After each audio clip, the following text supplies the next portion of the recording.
mga katrapelos, nandito po ako sa harap ng Petronas Twin Tower. At ang taas nito ay nasa 452 meters.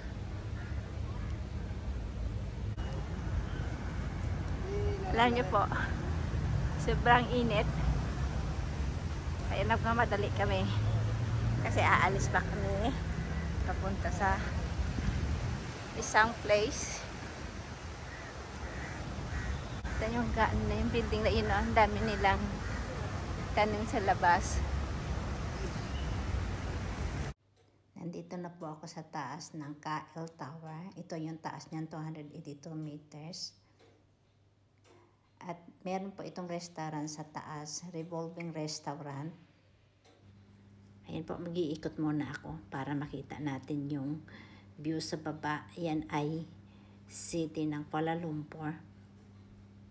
At makikita din natin dyan sa kabilang side ang Petronas Twin Towers.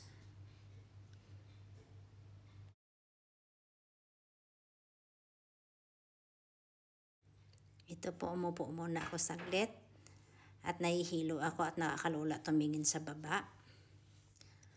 Okay, balik ulit tayo sa pag-iikot para makita natin yung magandang view sa baba. Ayan po, makikita nyo na yung Petronas Twin Towers. Ayan o.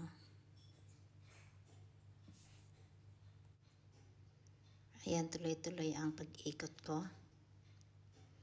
At medyo sumikat ang araw, kaya medyo maganda ang tanawin sa baba. At ayan po, ipupokus ko yung Petronas Twin Towers. Ayan.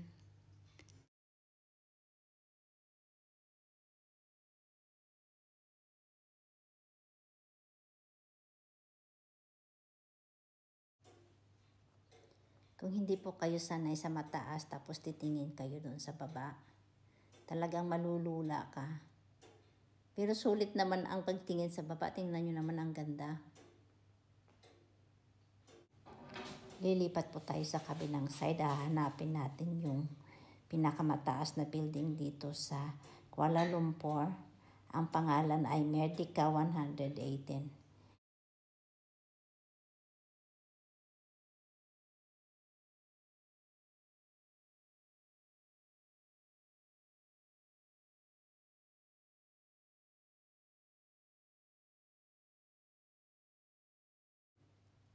Alam niyo po ba, malaki itong restaurant na ito at dinadayo ng mga turista. Kahit ng mga lokal, madalas din sila pumupunta dito sa restaurant na ito kasi nga maganda ang view sa baba. Ayan, makikita nyo na yung pinakamataas na building dito sa Kuala Lumpur.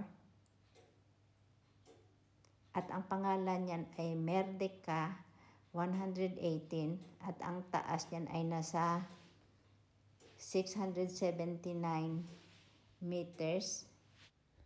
Ang Merdeka po ay the second tallest building in the world.